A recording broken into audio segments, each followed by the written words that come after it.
Hey, you listen to Wrestling Roundup, FreeFM 89.0. This is Grady Hooker, episode 133, and live on Skype we got Josh. Hi. So, I'm pretty sure this time, Madison Square Garden show, it's happened, and there's like one match that we can discuss.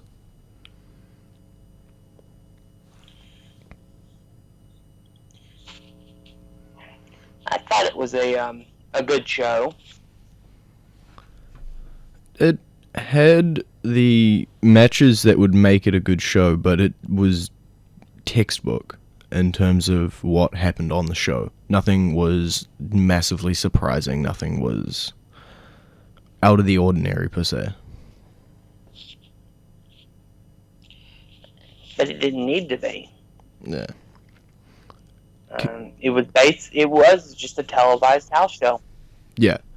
But in comparison to the Beast in the East, which I think initially was meant to be a house show, but they turned up the production quality on it, the Beast in the East special I definitely saw as much better than this. And since they are both an equal to what I perceive them to be, they are both on the network, they are both network live specials, I'm always going to directly compare the two.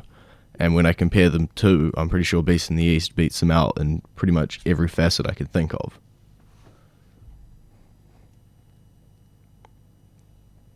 Which is not necessarily a problem, but it meant that watching this essentially was just another Raw, but with less storyline. Or none.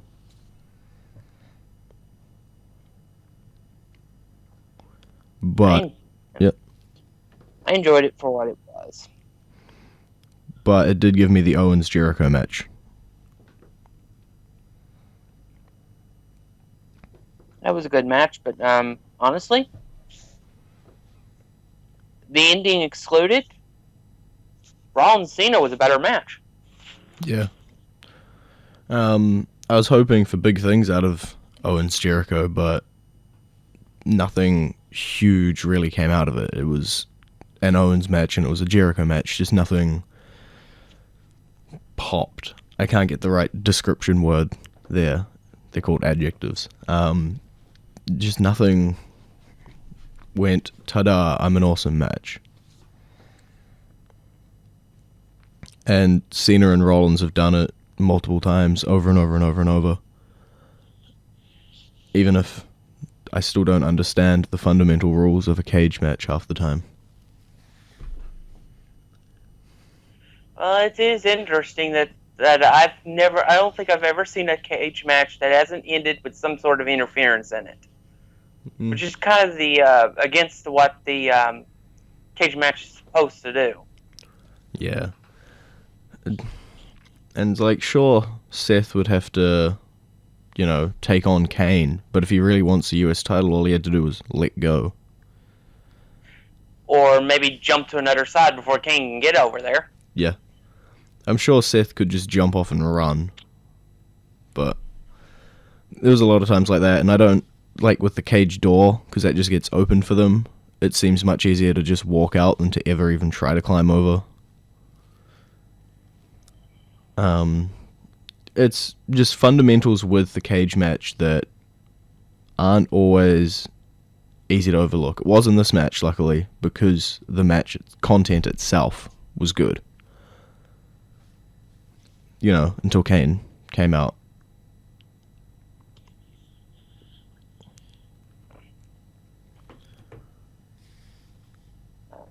But yes, I enjoyed that match a lot more than I did Jericho Owens. What about Big Show Brock Lesnar? That was exactly what we expected it to be. It lasted 4 minutes, much longer than I thought it was going to be. Hey, you had to give the Giants some offense. Did you? Because I had to make him seem credible, at least for 5 seconds. Yeah, I don't think the offense he had made him look credible at all. Well, when you're facing Brock Lesnar, any offense that you get makes you credible. That's a good point.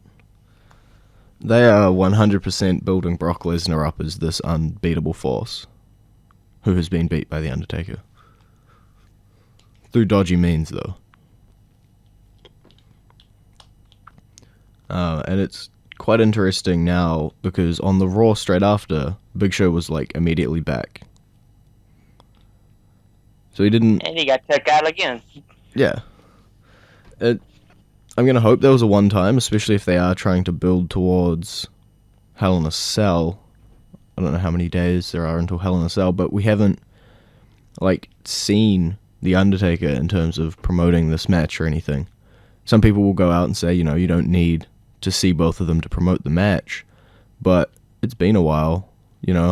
The ending to the last match the two of them wasn't fantastic, so it's not beyond belief that people may have not forgotten but not care as much about the match as they should. They maybe have learned from their mistake with the previous match, and maybe saving that for the Raw before. Yeah. I'm just hoping we see him full stop before the show. I don't. Well, Brock is supposed to be there at the Raw before the event for his little podcast with Stone Cold Steve Austin. Yeah. And it is in Texas, where the Undertaker lives. Yeah. Now the question is, will he attack Brock on the show or on the podcast? So does 2 + 2 = 4, or does it equal fish? Well, if we ask... I've forgotten his name. Damn. That was going to be a good joke. It was the whole 1 × 1 = 2. Of course, I don't remember the actor's name. It definitely seems as though they're lining up. If they're going to do something with Undertaker, that it will happen on that show. Hopefully they do. They seem to be relying on the fact that they're big stars and that they've had a previous rivalry to roll them through. And I'm not sure if that's going to cut it again for the third match. But we'll go into our classic entrance theme. I call it classic. It's probably only like 5 years ago at this point now. It is Edge's theme. Think you know me.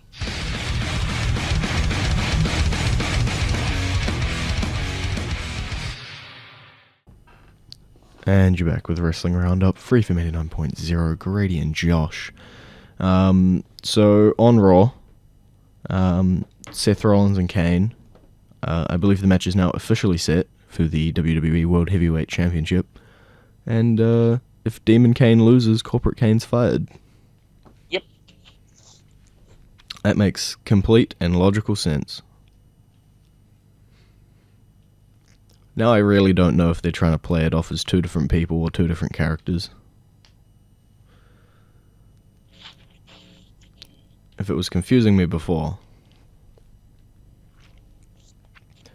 Because I'm perfectly fine with this. This has been an interesting feud. It's definitely a stopgap for whatever they want to do with Rollins.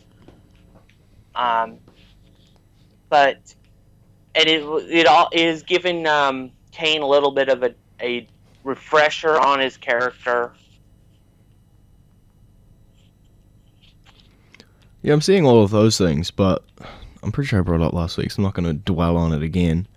But it seems as though Demon Kane is completely out of his mind and doesn't really care about Corporate Kane's job.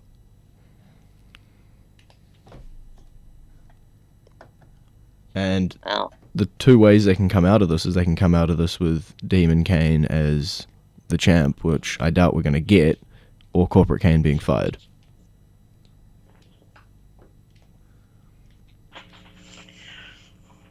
Which I guess the internet's been asking for a long time.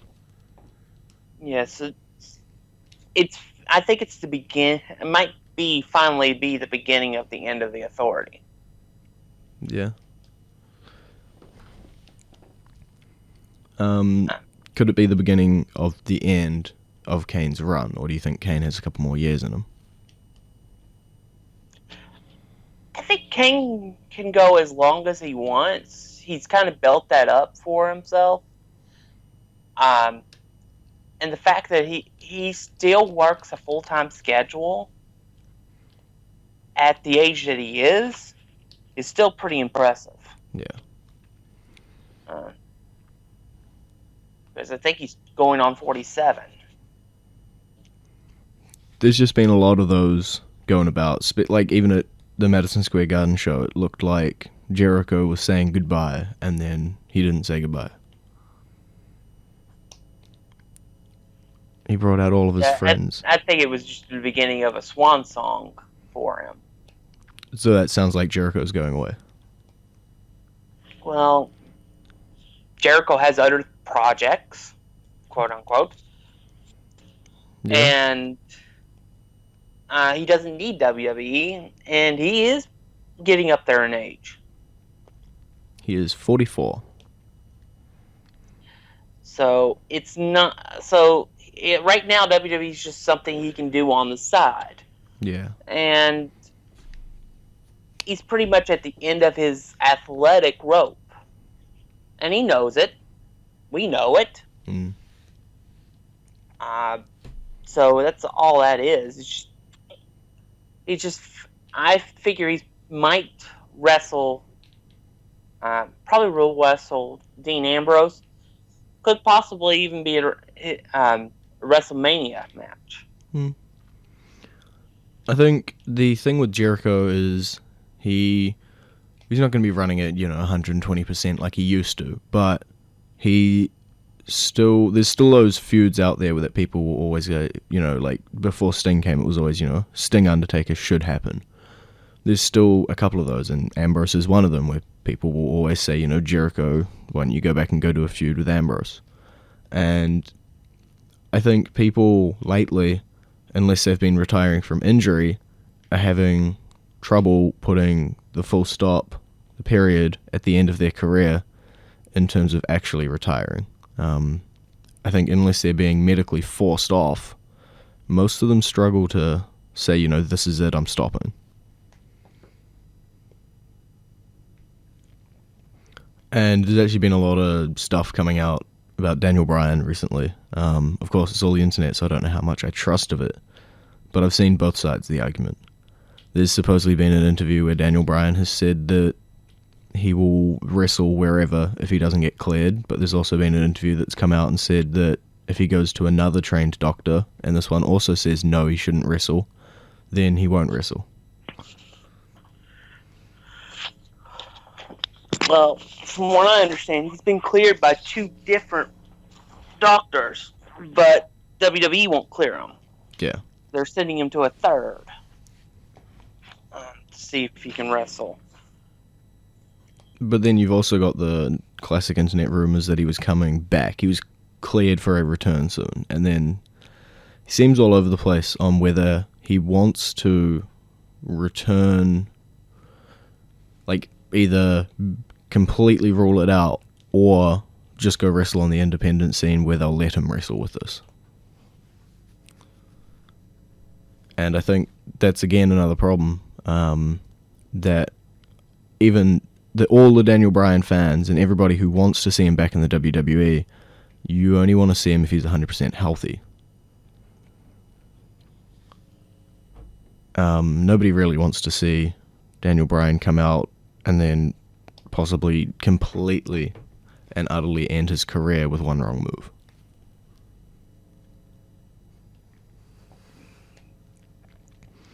Yeah, we would rather have,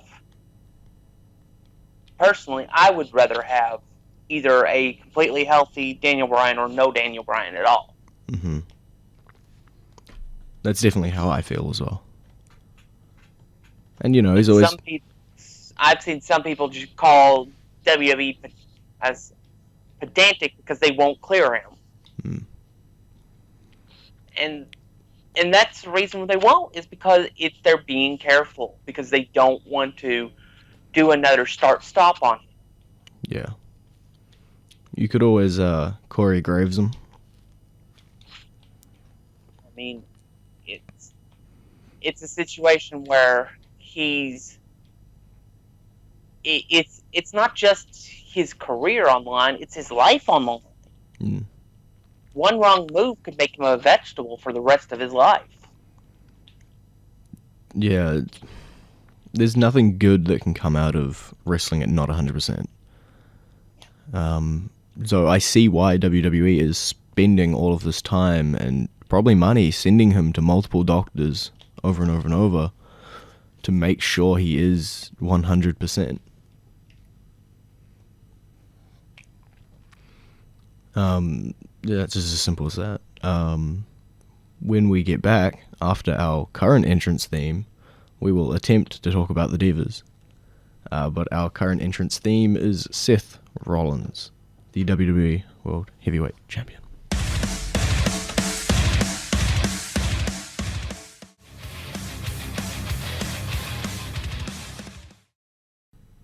And you're back with Wrestling Roundup, FreeFM 89.0, Grady and Josh. So I said we'd attempt to talk about the Divas. It seems Natalya is inserting herself into this revolution forcefully, and Paige is removing herself. I was very shocked that Natalya got the win last night.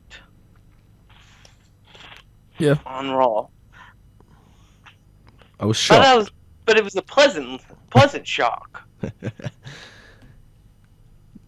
Yeah. It was a refreshing shock. I didn't expect it to happen, but when it did, it was something that I could say, I didn't expect this to happen. It was kind of like later on in the night when they did the Six Diva match, that Sasha Banks, the hometown girl, won the match. Yeah.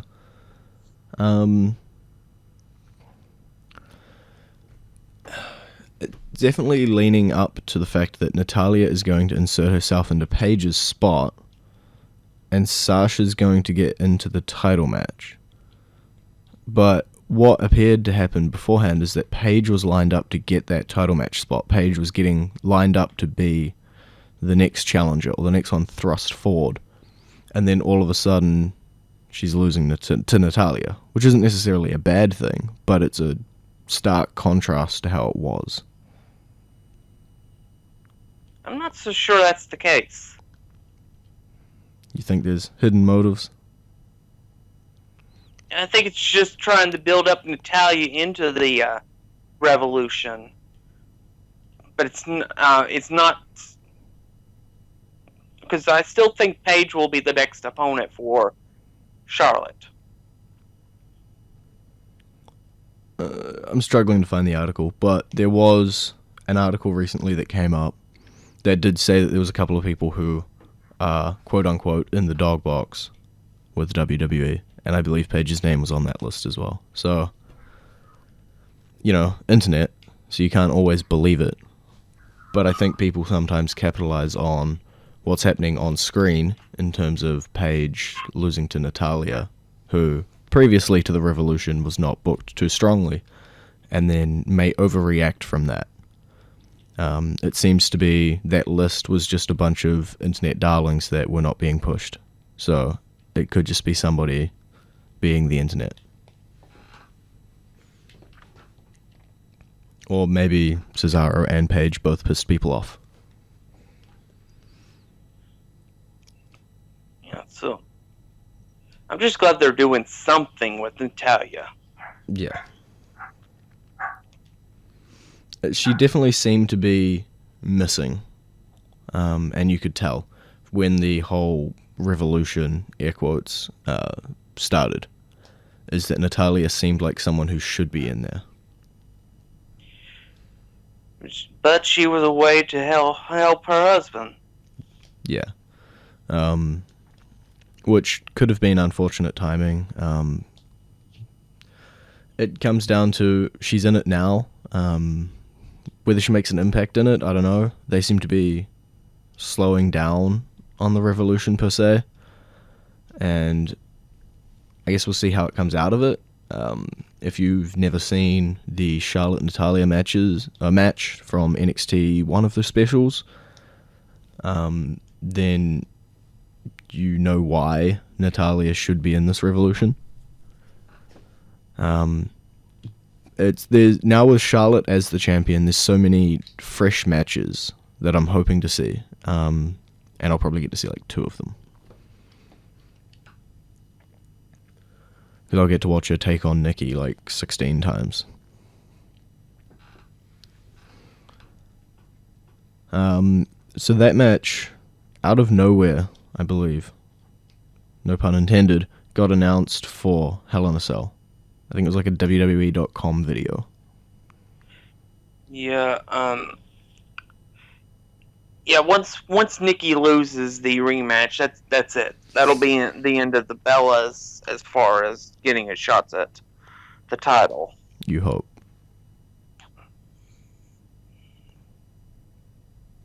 In particular, Nikki. Yeah. I could see Brie getting a shot. What about Alicia Fox? I would hope not. Talking about title shots, tag team scene. Dudley Boys are just taking all the title shots. Well, that's what happens when you end 2 straight title matches with a DQ finish. More importantly, a DQ finish from a third member. member.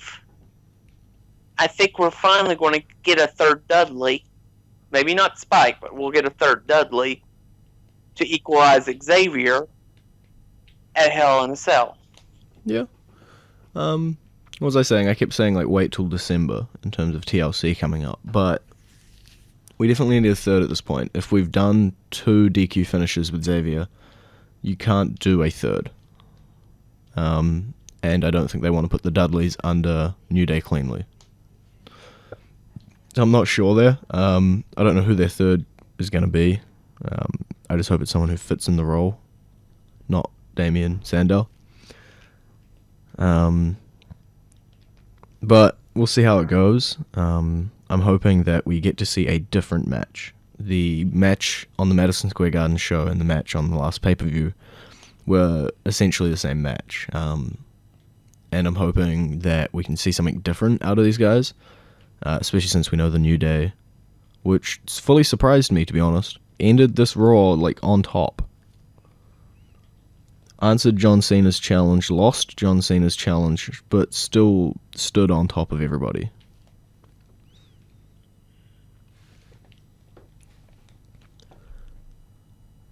And, who was it? It was the Dudleys, Cena, and was it Ziggler? Yeah, it was Ziggler. They planted the seeds for the Ziggler-Cena feud. Mm-hmm. Yep.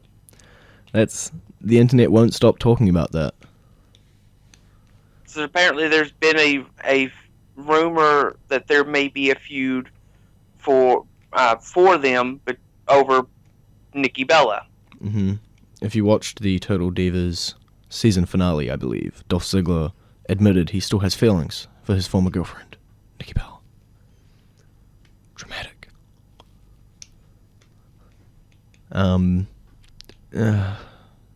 The only problem with that is I don't see Ziggler winning it. Which is not necessarily a bad thing. He could come out of it better off, but more than likely, I don't see it helping Ziggler too much.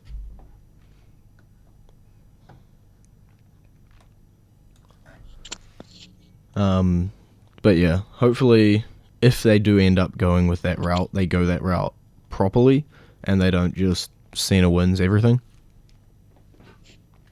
And, the most ones of the Cena's feuds that he's done recently, he's done best of 3, and he's won the best of 3.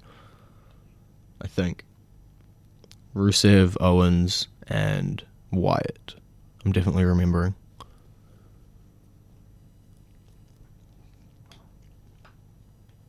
Okay, so we're out of time. The time is ticking over. So it's been great talking to you. Bye-bye.